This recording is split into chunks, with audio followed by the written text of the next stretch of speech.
Hello and welcome to the Triangle. David Huffman here with Dan Kenny, TJ Hopkins. The NFL draft's been over the last couple nights, so we're going to discuss a little bit and see what the surprising picks and which team did the best by their fans. We're going to talk about the NBA playoffs. We're going to talk about this sort of surprising hire of Billy Donovan, and then we're going to talk about the big fight tonight. Let's start with the NFL draft. I guess the most shocking pick for you that you didn't see coming. So let's say first round. There wasn't a lot of shocking picks in the first round, which was very surprising. Everything kind of fell into order. Very few trades. I feel like the Redskins taking that tackle where they did. That was a great pick. I'm not saying it wasn't a great pick, Sheriff? but I think they could have traded back and gotten him later if they had. I feel like they could have traded back to about 8. The Giants probably would have took him because they took a tackle themselves, so they'd have to trade back as far as Atlanta. I think if you have a player like Leonard Williams on the board at that point, I don't think you can take anyone. Like, he's just going to be so good. Leonard Williams is going to be great, and the Jets' defensive line is the scariest unit. Well, in they're the talking NFL. about trading Wilkerson. We'll see if they do that. I don't think. I don't know if they'll be able to get value back for him, so I don't know if it'll happen. But you draft Leonard Williams, that kind of sets it up like, yeah. But you got Sheldon Richardson, Wilkerson, and then Leonard Williams. Pace still too. I think so. The great thing with Leonard Williams is you can throw him in the middle. I mean, Sheldon Richardson, he's a big guy. He can be a 3 technique nose tackle, or they can pretty much do anything on with him. Yeah. He has so much versatility. I would keep all 3 of them, and then you got Revis back there, And Cromartie. Yeah. And then they have Calvin Pryor that they drafted last year in the first round. They got a scary team when you look at it on defense. I think their offense is. Well, it's I know they did draft a guy. Devin Smith from Ohio State, who's a speedster who can track the deep ball better than anyone else in the draft. He's a nice player, but I still feel like they have major questions at the quarterback position because I don't think you can go into another season trusting Geno Smith to be the guy. I think you can. I would give Geno one more year. I would give him the benefit of the doubt because they didn't have anything last year. It's like they set him up to feel like when Eric Decker is your number one guy. Eric Decker's a good receiver. He's not a number one guy. It was but he's gonna have. He's not a number one. But he's guy. gonna have Devin Smith. He's gonna have Brandon Marshall now. So exactly. This is more a weapons. great evaluation of his talent. So if he can't do it now, he's not gonna be able to do it ever. Sure. Okay. Sure. It's fair to say I'll that go now with that because he premise. has the weapons. But last year wasn't fair. Okay, yeah. Last All year right, was not yeah, fair. all right. Question. Who's going to be the Jets running back this year? Are they sticking with Ivory or did they pick someone up? It's gonna be Chris Ivory. I can't remember the last time we talked about this. I think it's gonna either be Isaiah Powell or it's gonna be Chris Ivory. My bet would be on Chris Ivory. CJ2K? I think he's injured. No, he he's got gone. into a bad car accident. They released him. Oh, well. They released him? Yeah, so his career's probably over. So you say like it's nothing. So how about name a team that you really liked what they did in this year's draft overall for first 3 rounds? I like what the Bears did. I mean, the Bears had 3 glaring needs. They seemed to address all 3 needs. So I agree. I'm pleased. Outside of the Kevin White pick, I really enjoy what they did in the 2nd and 3rd round. I love the Eddie Goldman. I feel he fits a great need on their defense. And he was approved by Dick Butkus. Oh, yeah. And anytime you get approved by Dick Butkus, it's good.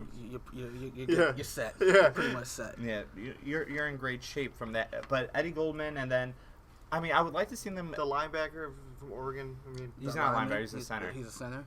Oh, 50. Oh, I thought he was a middle linebacker. No, according to McShay and Kuiper, he arguably is the best center in this whole draft, which is. And we're losing. We lost Garza, right? Yeah. The reason they're saying that is because T.J. Clemmings can play multiple positions, and he probably won't play center because the Browns have Alex Mack at center. But T.J. Clemmings is the best center in the draft, and this guy's probably second that the Bears drafted. I like what the Jets did. The Eagles didn't sell the farm, and then it seems like they got decent players. Nelson Aguilar in first round. I don't know. I don't know if he's a first round type of player, but I think you could have gotten somebody else.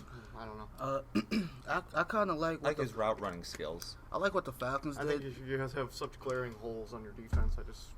I know you guys addressed it later, but I think you could have waited on a receiver and gotten somebody later. But. I like what the Falcons did in the first round. Yeah, Vic Beasley. You get Vic Beasley, and then third round you get Tevin Coleman, running back out of Indiana, a very solid running back, very slept on because of Well, I mean, Gurley who's and- going to be their running back next season? Is it going to be Freeman?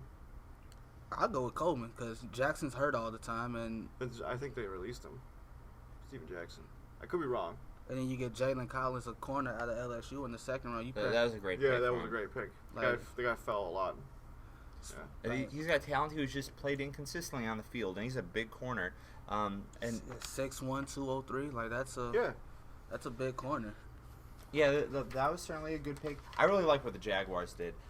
They got Dante Fowler Jr., who's just a beast That's just a monster. rusher. Yeah, he's going to That's be. a man He's a amongst difference boys. maker. He's their Leo for the system that Gus Bradley Bradley's wants just going run. to plug him in, and he's going to wreak havoc. And then they get T.J. Yeldon, running back out of Alabama. I didn't love it. I didn't love that pick. I'm glad they went running back.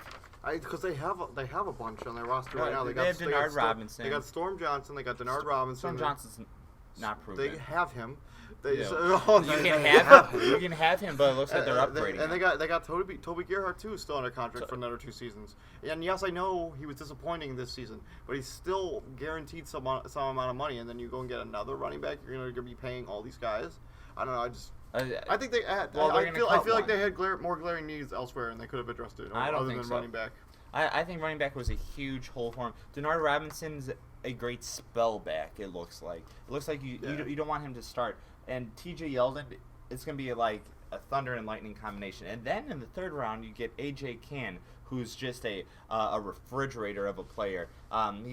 He'll once he like squares you up, he'll take you out. He's a guard, so it's going to create more space for these players, for Blake Bortles to operate. I really think that they're on the rise. Their defense is going to be a bit more fierce. They got some corners and safety. Their defense was already decent last year. It wasn't decent. It was all right. It was all right. Against Bradley, It was still bad. They improved over the season before. They improved, but it was still below average. Okay. It's probably still better than the Eagles. Like, it wasn't. Oh, so you're gonna go there? Them Probably still fighting better than the Bears too. No, okay, you attacked my team, so now I'm gonna have to stand up for them. Yes, they were 31st in the league in passing defense or whatnot. I was like half kidding. I didn't actually know, but the Bears defense I think was probably the worst in the league last season. So I have got nothing to say. Okay, retract your thoughts. Yeah, Retract your thoughts. They were good. It's the time of the possession that what really puts a lot of pressure on the Eagles' defense. So in terms of yards per game, that's the main reason why. But I'll move forward. Let's see. More picks I liked. I was surprised the Packers went safety in the first round. I was surprised they took. And then they took I a took safety that. in the They second took that round, too. safety who was a point guard and University of Miami, and then made him like he was only played football for 1 season. Demarius Randall. It was just.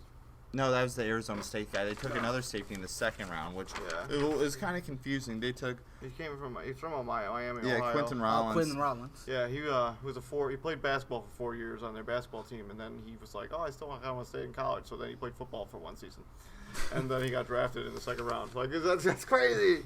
Like, And of course, Randy Gregory would go to the Cowboys. Of course, the Cowboys would pick another characteristic it's because player. the Cowboys think they have this system in place where they can protect these players who have these issues. I mean, they got Des Bryant, they got Greg Hardy, who's since he got the 10-game suspension, he hasn't held himself at all. Yeah, He made that 9/11 post on Twitter. I didn't see that. I didn't see that. Yeah, he retracted it like a couple days later and then apologized for it. But yeah, he hasn't helped himself out at all. And then they got Des Bryant, who came into the league with characters. He seemed to resolve them a little bit since He's still, I don't know. I heard he did something really bad, and that they're not releasing it to the public for whatever reason. Well, he did punch his mother. He punched his mother. Yeah, he punched his mother in the face. That's known. Yeah. So But, anything else you've done, it's like they don't care what you do after that. Dude, you punched your mom. Yeah, he's a nut job. Yeah. I like the pick of Byron Jones, the broad jump. I think That guy got drafted on that jump, solely on that jump. Solely on that jump. Like that. I know he was a good player in college, but that jump is the reason he became a first-round pick. I like Devin Funchess to the Panthers. You line him up next to the Panthers, I think, Kelvin had such Benjamin. a weird draft. They didn't only get Devin Funchess, who's kind of like, you don't really know what he is, kind of played tight end, kind of played wide receiver. Then you get Shaq Thompson or Thompson. Shaq Thompson out of Washington. Who played running back, defense for him. They think he could be a safety or a linebacker or a running back. Well, What the hell are you, Shaq Thompson? And he's a great special teams player. Like, you got that for sure. But other than that, where do you plug and play him? I'll put him right next to Luke Kuechly. Let him raise hell on defense. I just don't know where he belongs. I mean, I think that sounds like a player who has a lot of question marks. I probably would have avoided him if I was a GM. He's certainly not a first-round player. I mean, he's talented, but not just the question marks. I would say bump him to the second round, but no, they took him. Speaking of question marks, let's talk about Gurley. 10th overall pick. You like it? Love it. I'm lukewarm about it. I don't hate it. I don't like it. I don't know. Like, I think the Rams had more glaring needs at other positions. Is he a first-round talent? Yes. Is he the 10th overall pick? Yes. No. I wouldn't say no definitively. I think if there weren't so many questions about his health, Then yes. I think he'd absolutely be a top 10 pick because I think the skill set is there. But with those question marks at that position, I just can't imagine how you could take a running back that early. I don't know. Do you not think that Jeff Fisher and Les Snead, I believe that's his name. That's his name. Did their research, their homework I'm on Todd sure, Gurley? I'm sure they did. I'm sure they don't just go blind as they draft players. I'm sure they did some research. I'm sure they did extensive research. Yes, all right. They felt comfortable enough to take him with the 10th overall pick after all the research, talking to him, probably doctors checking him out. The thing is, they have more needs elsewhere. They already had a bunch of running backs like they could have used. Their running backs were unproductive this past They season. needed another receiver. They needed offensive line help. I mean, they needed help at other positions. So they didn't address yet. Oh, they did address offensive line in the second and third round. They got two large tackles. Yeah, very large. They got a Wisconsin lineman who they always pan out well. Cornbread fed. Yeah. Yeah, and it's like words I can't say on. the left side of their offensive line is really good. The right side, they have a lot of question marks, and now they're going to plug this tackle or one of these two tackles in. And what I like about like how you address the two offensive, you know, they got those two guys to help with Gurley because because they're tired of, they see what Seattle does to them, how they just pounded down their throats with Marshawn Lynch because he has that big ass line to run behind. So they're gonna try to do that. That's what they're gonna do. And I think Todd Gurley will work as a nice security blanket for Nick Foles. I haven't watched enough of him to say, but I think he's a good receiver out of the backfield. Todd Gurley? Yeah. Yeah, he's a very versatile player. So I feel like he's a good security blanket for Nick Foles. Who's not mobile really at all. Not to mention they still have Tavon. He's got some lengthy athleticism along with him. But you wouldn't describe him as mobile. No, he's pocket passer. Yeah, he's a pocket passer. So like if they're going to be playing against the teams with the defenses in the division that they play in, he's going to need to have sometimes like a dip and dunk guy. So I think Todd Gurley could be that guy. Because every team in that division has a outstanding defense. The 49ers have fallen off. I think they've done a nice job in the draft though, like picking up a couple pieces. I like the Eric Armstead, and then they got a linebacker. Who'd they get? Eli Harold. Yeah. Yeah, Eli Harold, who seems to be a promising player. Yeah, I really do like the Gurley pick. I think he was worth it. I feel like he could take St. Louis, who's a very bland offensive team, to the next level. And that's what you're trying to do. I agree, but with that injury concern, I don't know if I would do it if I was the Rams, especially with Jeff Fisher. You know, they might be wearing out its welcome there. I feel like Jeff Fisher has constructed a very good team in the St. Louis Rams. I would be very surprised if the St. Louis Rams don't finish above 500. I think they could. I mean, they easily think they could. should. But they play in a real tough division, so they're going to. That's the thing. That's the kicker. But they play their division. I think they'll be better than the Niners. I think them and the Cardinals. I think they can split with the Cardinals. I think the Cardinals have so many quarterback questions. I think they can be better than. Be lined up on the center week in, week out. And they have a running back issues. Like they don't really know who their running back's going to be. They didn't draft a running back at all. What they draft line in the first round? I'll figure that out. But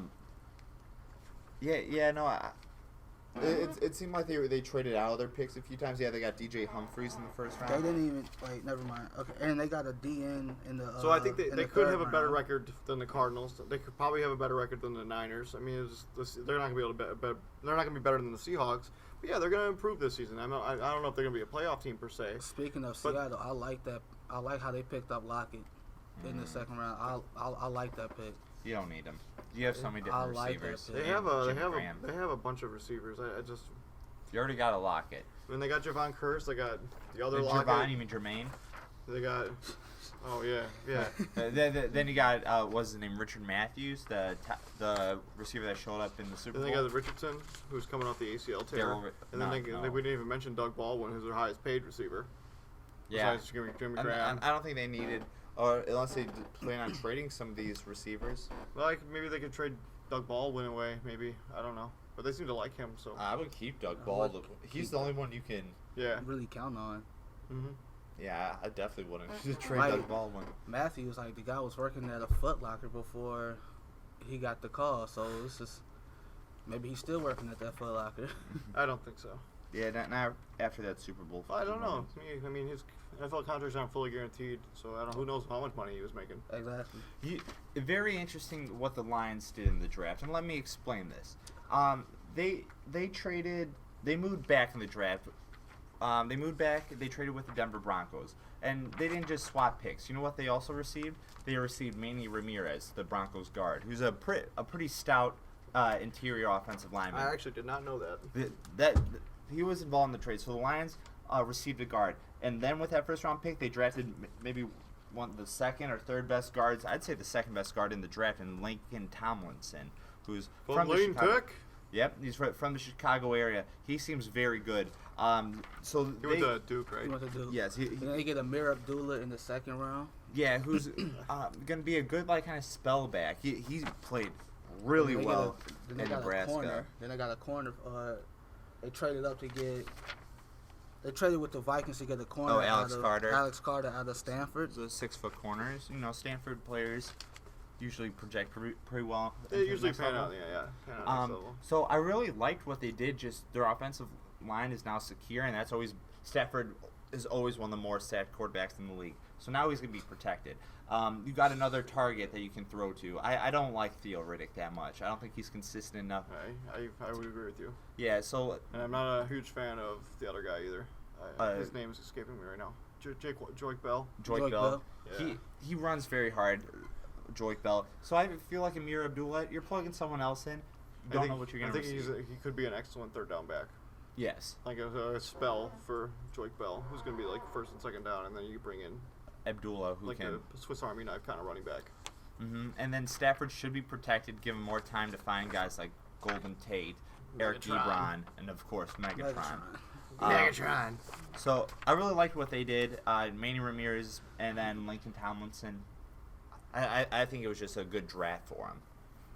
The Lions have made a habit of drafting pretty well the last couple seasons, ever since they stopped drafting wide receivers in the first round. Yeah. After Carlos Rogers and Roy Williams and Mike Williams. Yeah, and they finally hit one on Calvin. Yeah. It was like 4 seasons in a row. We're bound to get it right one time. And boy, did they get it right. I like Dorial Green Beckham to the Titans. I hate that pick. Why do you hate that pick?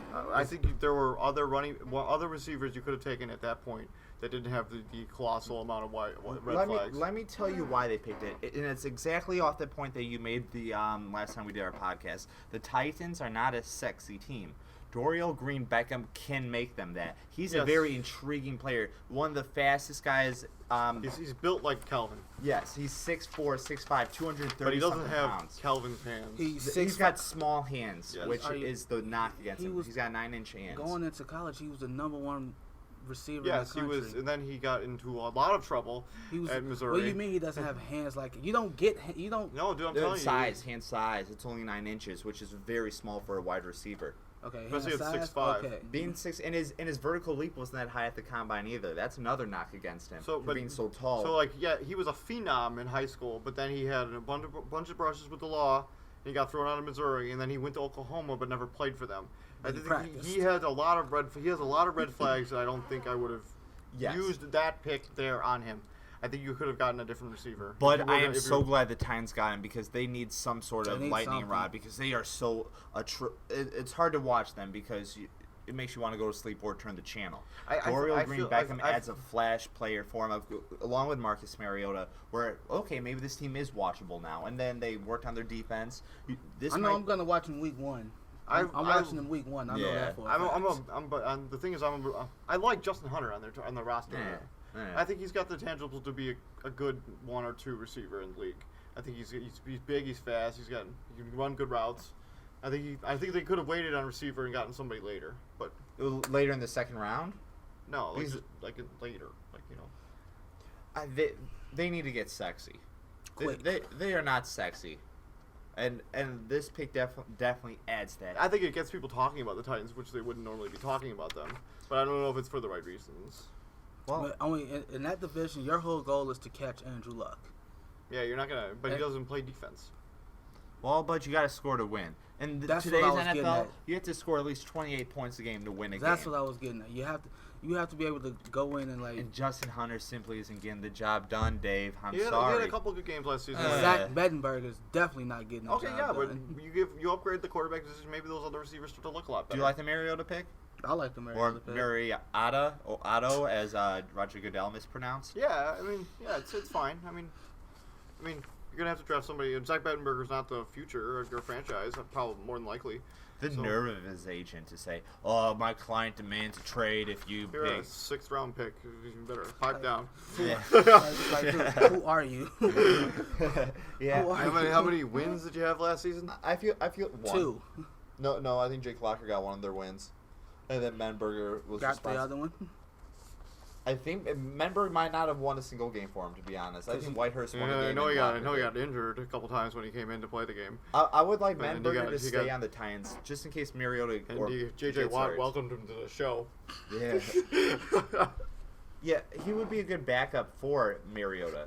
Watching them compete, you'll probably get better by competing with Mariota, and Mariota's style of play might lead to him getting hurt. I feel like they're like contrasting opposites as opposed to like who they are as players. It's like, Mariota's got a little bit of mobility, and like Zach Mettenberger. Oh, he's very athletic. Mariota's very athletic. Mettenberger's like a statue. He's tall. He's a great posture. Doesn't move well. He's got a missile for a throwing arm.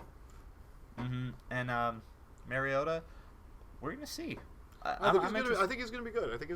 I just like how I like the Tampa Bay. I like the Winston pick. I just like how the talks about Mariota changed over time. Yeah, it's fluctuated. Everybody went from, he's gonna struggle transitioning from that spread to transition that offense to the NFL to, okay, we think he could do it. Okay, now it's he doesn't have to fit our system. We have to make our system fit around him. That happens every season to quarterbacks. Every season, because all these people have all this film that they watch and they dissect everything they do, and they make all these wild, outrageous accusations about who this player is before they even step foot on the field. Let me ask a question. Which team do you think had the most disappointing draft so far? I don't know. I have to look at it. Most disappointing. If I was I don't know. I forgot who the Giants drafted in the first round. Eric. Eric. I felt like. I thought that was a reach. It is, but I felt like Devontae Parker. I felt like they should have got Devontae Parker. They traded up to get Collins though for the Giants. I think that was a pretty nice pick. I feel like they should have got Devontae Parker to line up with Victor Cruz and Odell Beckham Jr. That'd be scary. Exactly. That is the point. But Miami got Devontae Parker. I like that pick. I mean, I think they're kind of rebuilding their receiver core now because Mike Wallace is gone. They got Kenny Stills over from New Orleans, so that's a decent receiving core for Jarvis Landry and for Mike Tannehill. I mean Ryan Tannehill. Ryan Tannehill. Yeah, it's okay. Yeah, I don't really know how I feel about Devontae Parker. I'm not super sold on him, but I think he's good. So yeah, I actually feel like every team kind of did okay. I don't think this is there's one team that glaringly stands out that they didn't perform well in this draft. I feel like every team did okay. I mean, the Packers could have probably done a better job, but the Broncos trading up for Shane Ray. I like that pick actually. I actually like it. Yeah, I think he gives you somebody on the other side of Von Miller, DeMarcus Ware. And you can never have enough pass rushers. And this guy, yeah, he had a couple red flags, but I think it's funny how he has all these marijuana issues and he ends up in Denver. Yeah, but it was only one. Yeah, I know. I'm just you get like busted for marijuana and he ends up in Denver. So far, my steal of the draft is Jalen Strong to the Texans. Yeah, in the third round. Yeah. They had him projected in the first round to the Texans. They had him projected in the first round. The Titans were able to get 2 other players and then still able to get him later. Yeah, Texans. Yeah, and Jalen Strong might be the strongest red zone threat in this draft. Out of all receivers? Yeah, out of all the receivers in the draft, that's what he's kind of excels at. So Jalen Strong, DeAndre Hopkins, kind of like that combo. I like that combo. That's nice. Yeah, and they desperately needed someone at the wide receiver. Yeah, because they lost Andre. I mean, they still have questions at tight end. I don't think who is it? Who is their tight end? Yeah, I don't know. I can't tell you. Garrett Graham. It changes year by year. Yeah. The real question is who's gonna be the guy throwing them the ball? Mallett, dude. Brian Mallett. Pretty sure it'll be Mallett. Mallett or Hoyer. We'll see. Oh yeah, they did get Brian Hoyer. So and they got the other guy, Tom Savage. Okay, one last question. Real quick now, who do you think day 3 of the draft, best available? Who would you target? I think I'd like to take one of those quarterbacks. If I was like the Cowboys, I'd like to get like a Bryce Petty. Someone's gonna have to go out to Bryce Petty or Brett Hundley. I think I'd rather have Bryce Petty. Not sold on Brett. He played well in big games. The quarterback for Oregon State got picked up before either one of them, so I think that's kind of odd. I would say Sean Mannion. Mannion. Yeah, he's from Oregon State.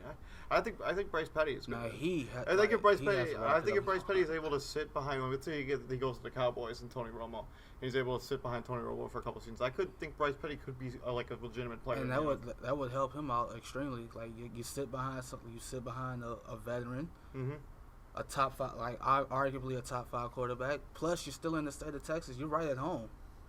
Yeah, you're right at home. So that, I feel like for morale stakes, that would help him a lot. I think best players available are all along the line. I like T.J. Clemmings out of is it Pittsburgh or Clemson? I can't recall. He can play the guy with the injury concerns. Yeah, he's got a foot. He's got a foot thing, right? Yeah, it's a lingering foot injury that might not require surgery. They were talking about it before I came in here. They're pretty sure it's going to need surgery at some point. Yeah, he's a first or second round talent. I'm surprised he's still on the board because he's a good lineman. He's a versatile lineman, and he's great value here in the 4th round. They must have checked him out at when they went through the combine when they do the physical. Mm-hmm. They must have found something like a super red flag there, or at least another guy that's still on the board but has some serious question marks as of late is La'el Collins.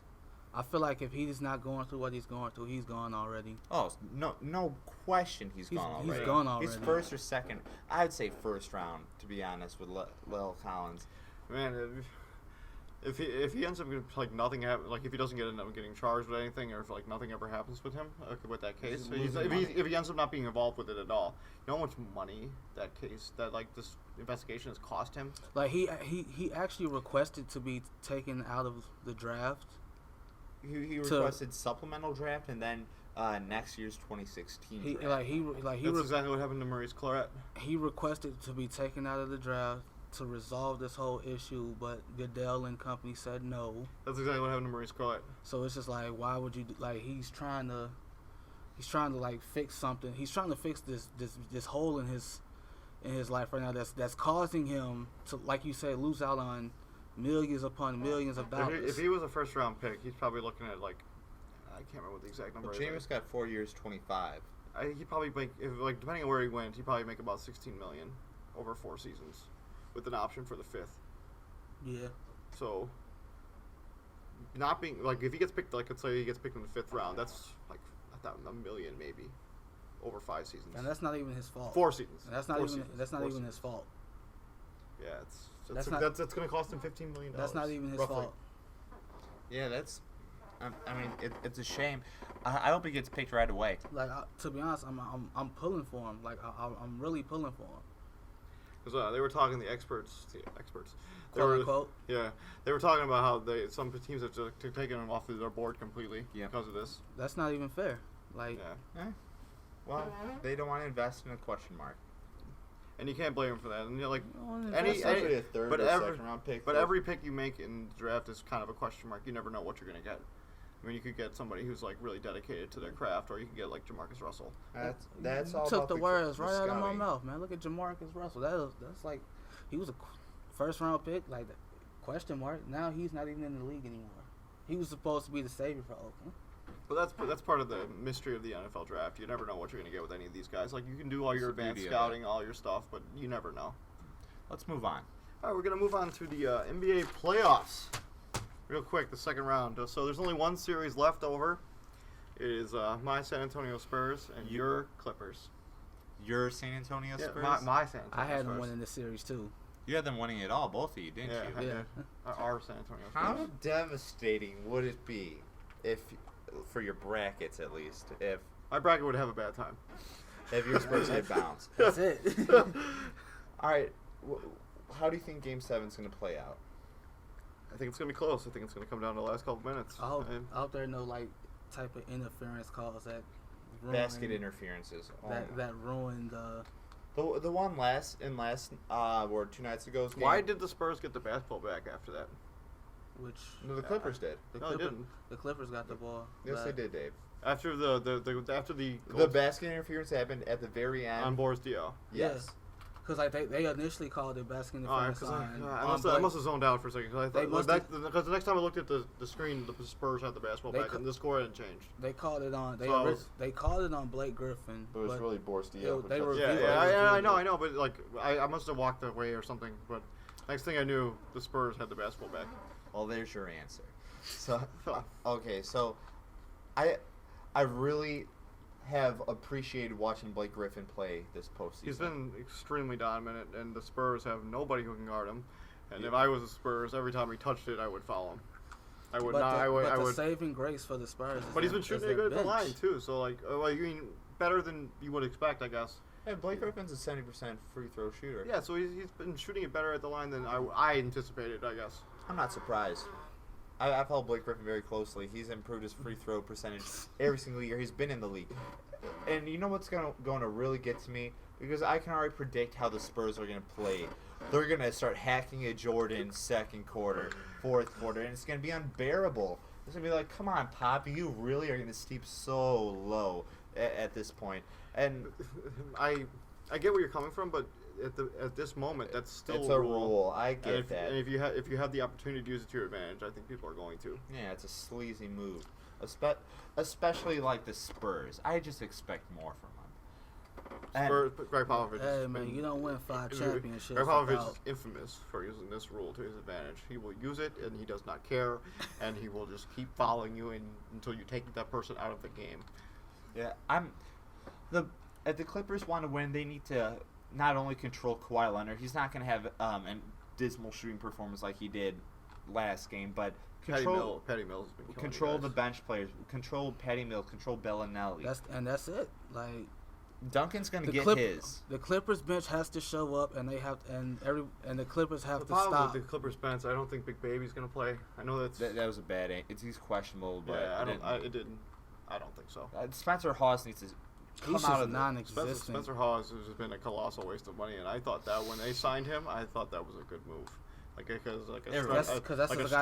stretch four that somebody didn't really have on their roster, like to be a good compliment to Blake Griffin and DeAndre Jordan, but he has been garbage. Yeah, he's just like a shell of himself. He doesn't seem confident. He doesn't seem into the game. Well, that's what happens when you play for the Sixers for so long. Yeah, and then you come He's play on actually the real team. decent. He was good on the Sixers, but like I guess when you go to a team that has expectations and you just can't just crumble, I guess I don't know. Yeah, he's just been awful, but he's gonna have to play if Glenn Davis doesn't play. I feel like that's why the Spurs are gonna win. Like I think their bench alone is the reason the Spurs. They have more firepower than the Clippers do. especially coming out the bench. I think the starting lineup, the Clippers have the Spurs topped. I think they have most teams topped in the NBA, except for like the Warriors. I mean, their starting lineup, we got CP3 and Blake Griffin. And then DeAndre Jordan, and then Matt Barnes and JJ Redick. I don't love Matt Barnes this game, but he's a good defensive player and he can hit threes. He's like Tabo when he was on the Thunder. You can't win when he's only putting up 6 points a game. Who, Matt Barnes? Matt Barnes. You can win with Matt Barnes not scoring, dude. He does. Yeah, and then you got JJ Redick, who's been lighting it up in this series. Yeah, he's a great shooter. Nobody can seem to guard him or remember Danny Green just struggles guarding him. And Chris Paul, he gets his. That's what I can say about Chris Paul. He gets his. Chris Paul, he must have no conscience whatsoever. He goes in game 6, he doesn't score at all in the first half, or he misses every shot in the first. He's 0 half. for 7. Yeah, and then he just goes in he gets 19 points, and he's got but he had 7 assists in the first quarter, 6 assists. But it's for Chris Paul, you have to think about it this way: this is a guy who just can't seem to get over the hump. Well, I wouldn't say that. I mean, he's never been to the conference finals. He's never been to the conference finals. Yes, he has. He's never been to the conference finals. Didn't he go there once with the Hornets? He's never been to the conference finals. Was it him versus Kobe in the Hornets? He's never been to the conference finals. Oh, we're going to look this up afterwards. He's never been to the conference finals. You're repeating yourself, but I don't feel like you're making a point. He's barely been to the second round. I think when he was on the Hornets, I know for a fact that season where he was in the running for the MVP, I feel like they made it to the Western Conference Finals. Yeah, they lost, but they made it there. He's never been to the or TJ, I want you to walk over to a computer, hit the power button, turn it on, and Google it yourself. Let's not do this right this second. All right, so we're not going to talk about the Spurs and the Clippers anymore because people are getting hostile. That's Dan. All right, so let's talk about some of the other matchups. All right, let's talk about the Wizards and the Hawks. I didn't like what I saw from the Hawks against Brooklyn. Kind of got exposed a little bit. Not last night. What was there not to like about the Hawks last night? Well, I mean, it was the same thing that happened with the Bulls and the Bucks. I mean, the Bucks played the Bulls tough every single night, and then they just had nothing left to give. The fact that no gas left in the tank, and they just the threw up a clunker. Hawks sweeping Brooklyn, that kind of that doesn't hurt my feelings. It's a bracket, and it's a tie. Those are tiebreakers anyway. Yeah. So the Hawks look good. The Hawks looked really good. They looked good last night, but as a series as a whole, I think they were exposed a little bit. On what level? I feel like their ball movement wasn't as crisp. Before that one game, yeah, in the game 6. Did you not watch yesterday's game? I mentioned not in game 6. Everything but game 6. Yeah, before last night, Brooklyn had outscored Atlanta in the fourth quarter of every game. There was some stat like that popped up. I'm just like, how? And I think the Wizards have the roster to give them problems. I think they have the bigs. Especially down I think they have the bigs that can give problems. I think they have the best player in the series in John Wall. Probably. I mean. Oh, I'm not debating that. Keep talking. Okay. Was that your point? Yeah. So you're saying because they have the best player in the series. Yeah. And that you think they're what is it? Their bigs can give Atlanta trouble, even though Atlanta has a good pair of bigs themselves. Yeah, but Millsap and Al Horford. And Peralance coming off the bench. I think the Wizards have just maybe not just as good, but I think it's comparable with Nene and Gortat. Dave. That can be so, like the I don't know who's gonna guard. I don't know which one was gonna guard Millsap. If you know anything about the Atlanta Hawks, you don't need. Player comparisons doesn't make a difference. You can't. Well, this player lines up really well against this player. The Hawks play well as a team, as a unit. It's their ball movement, their team chemistry, their camaraderie that they have. That's what puts them over the top. So, you can say that Nene is a good matchup against Millsap or whatever. I don't know about that. Or whatever point you're trying to make, but that doesn't mean anything. Because Atlanta's going to move the ball, and they're going to find a way to win. And I think the Wizards have an X factor. I think that Paul Pierce is their X factor. I think the Wizards are going to go as Paul Pierce goes. I know it's John Wall's team, but Paul Pierce is really important to their overall success. Okay, I see it. What worries me about Paul Pierce is DeMar Carroll's probably going to be on breathing down his That's throat. that's safe to assume. I know you're not big on DeMarre Carroll. I think Well, you should learn to I respect him. actually think DeMarre Carroll will lock up Brandon Bradley Beal. I think they'll put Corver on Paul Pierce. That'd be interesting. Probably. But that would be an interesting, maybe a smarter way to go about it. Because I think Paul Pierce is not at a point in his career where he's gonna take people off the dribble all the time. Oh, I think Kyle Korver could guard Paul Pierce at this point. At this point, yeah, like I think Paul Pierce. I mean, as long as Korver stays on the ground, yeah, he's good. He's good. Okay, so who wins? Hawks. I'm taking the Wiz. I know you are. All right, so Bulls, Cavs. I think the Kevin Love, J.R. Smith. A lot has changed. Since the last time we. The Cavs swept Brooklyn, Boston, but at what cost? 2-game suspension of J.R. Smith, which was just idiotic. Dude, that Jay Crowder injury is. That was nasty, such an idiotic move. Nasty. Like, how stupid. The spinning back fist? How stupid can you Kevin really Love be? is going to be injured for 6 to 8 months. 4 to 6. So what are the chances of him returning in the playoffs? None. 4 to 6. Whatever. Well, he's not going to play again this season. I think the ties have turned. Hope, like their championship hopes, have at least crumbled a bit. But the thing is, maybe even more than a little bit. They still have the best player on the planet. That's why you can't call them, rule them out. I mean, they still have and they that still got man. Kyrie. Yeah, and they have Kyrie Irving, who's going to be trouble for the Bulls. I'm sure of it. I mean, they'll probably have Jimmy Butler on him, so I guess Jimmy Butler might neutralize him a little bit. No, Jimmy Butler's going to guard LeBron. No. Yeah. Yes. I think TJ's right on this. So serious? You're not going to have Dunleavy cover LeBron. Maybe they'll put Tony Snell in or something.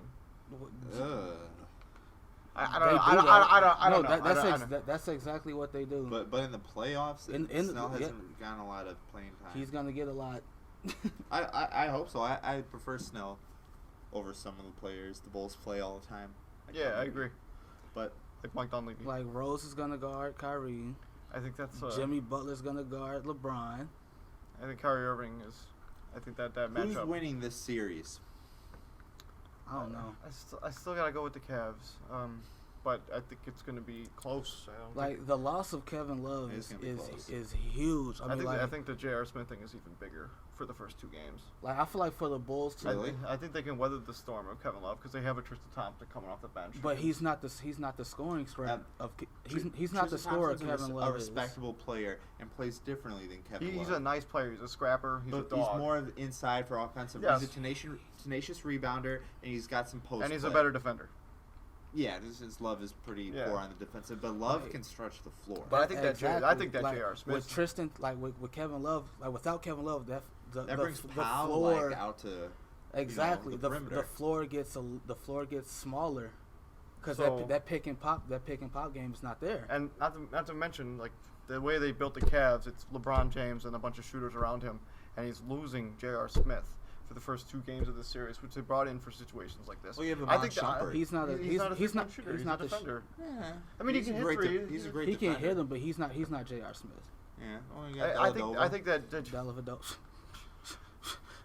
I think that J.R. Smith suspension is bigger than the Kevin Love. I feel like for the Bulls to win this series, they have to steal one in Cleveland. I think they will get. I think they will. They have to get one in Cleveland. They might get game 1. I also think they get 2 in Cleveland. I can see I don't know about that. Well, it's gonna go to. I'm gonna call it. It's gonna go down to game 6, and the Bulls are gonna win. You got the Bulls in 6. Bulls in 6. Before the Kevin Love and J.R. Smith suspension. I just talked myself out of it. I'm taking the Bulls in 5. Wow. Oh, wait, what? Wow. Before you gotta top me, Dave. I think the J.R. Smith injury, the suspension is. Before the, I think they may not be able to overcome that in the first 2 games. I think they're going to lose 1 at home, and I think they're going to lose probably both in Chicago, and we'll probably beat them in 5. Who you got, TJ? Before the Kevin Love injury, I had the Cavs winning in 7.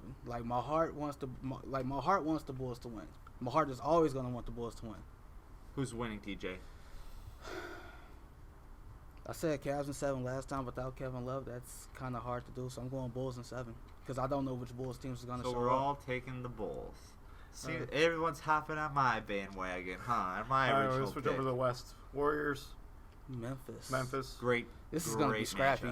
This is going to be scrappy. Someone's going to get kicked out of one of these games. This is going to be scrappy. I think I'm going to like this. The problem with playing against Golden State is that if you want to play them big, they can go big. You want to go small, they can go small. They have so many lineups they can put into any game. They can give matchup problems all over the place. Like they can play Harrison Barnes at the 4. They can play Draymond Green at the 5. They can put Andre Iguodala. Like they can have so many lineup adjustments that they can make that just gives so many problems. And the Mike Conley injury definitely hurts. I think they're gonna bounce him out in 5. That hurts him a lot. I don't think Mike Conley. Nobody knows when he's coming back. If Mike Conley doesn't come back before this series go back to Memphis, it's going to be a wrap. It's going to be 5 games, maybe even a sweep. You're disrespecting the Memphis Grizzlies. But Marc Gasol is still on the Grizzlies. They still have players like Zebo, Courtney Lee, Jeff Green, Tony Allen, all respectable players. Calathis, I'm mentioning Calathis actually has played well. And Beno Udrih. Calathis can hit threes. Beno Udrih is not. He's a former starter in this league. Let's not. Calathis is finally healthy, so yes, he's been playing pretty well. That was his knock on him his whole career. He was really talented, but he always hurt. He's playing pretty well, and Memphis is a deep team by itself. It's not like they don't have depth. They're a deep team, but they don't have anyone who's Mike Conley to replace him. Going off the bench. And my X factor for Memphis, Vince Carter. Vince Carter. I think the X factor for Memphis is Mike Conley. They need to get him back if they have any hope of winning the series. Period. I want to see someone other than Zebo or Marc Gasol step up for Memphis. If they can have someone from the position of 1 through 3, I think it'll be Courtney Lee. Up. If that's true, Golden State's in trouble. But I have Golden State winning in 6. The Mike Conley thing, the question marks with Mike Conley is just terrible. 6 Golden State. 5. Golden State in 5. No, Dave always making the boldest move. All right, so we're gonna avoid the other one because we don't know who's coming out of the Spurs, and I don't want to get into an argument again right now. Well, we never did decide. We never did pick a winner. I'm picking the Spurs. You're picking the Spurs. He's picking the Clippers. That sounded pretty clear. And if they do advance to the next round, he's taking the Rockets probably against the Clippers. Yeah, we're both taking the Spurs. I'm gonna be honest. I wouldn't be surprised if the Clippers lose tonight. The Spurs they have so much more experience in games like this. I think Doc Rivers has a really good record in elimination games. 5-2 in Game 7. Something like that. Greg Popovich has only lost one series where he was up 3-2 heading into Game 6. Who was that against? That's against Miami. That was against the Heat in the where finals. Ray Allen hit that miracle shot. We don't talk about that. So I just feel like the Spurs are gonna win. I think it's gonna be a close game. I'm not gonna be surprised. I think it'll come down to the last 2 or 3 minutes. Nothing will make me happier than watching Chris Paul and Blake Griffin play 4 to 7 more games. All right, so one of the teams that's sitting at home right now is the Oklahoma City Thunder. They fired Scott Brooks and they brought in Billy Donovan. How do we feel about that, real quick? I was a fan of Scott Brooks. I know most people weren't. So I never said I wasn't a fan of him. I just think you could have more versatility to your offense besides giving the ball to the superstars and just letting them go buck wild. However, they didn't have enough movement on their offense. I think they could have done a better job. I just feel especially this last season, what did you expect? Like Kevin Durant's gone, Westbrook was in and out. We're not going to talk about the Scott Brooks firing right now, but we're going to talk about Billy Donovan, bringing him in. I don't know if this is because I know Kevin Durant's going to be a free agent after next season. I don't know if this is the head coaching hire you make with that pending question coming up. I don't know. But I can't evaluate Billy Donovan as a coach because I've never seen him coach in the NBA. So I'm not going to make any bold predictions. I think it'd be interesting maybe if you got Mike D'Antoni to be one of his assistant coaches, and they could run a run and gun system like they had on Phoenix, with Kevin Durant and Russell Westbrook as the 2 guys running it. I think that could be really impressive with their offense. What could happen with it, and they have Billy Donovan to work on the defensive end.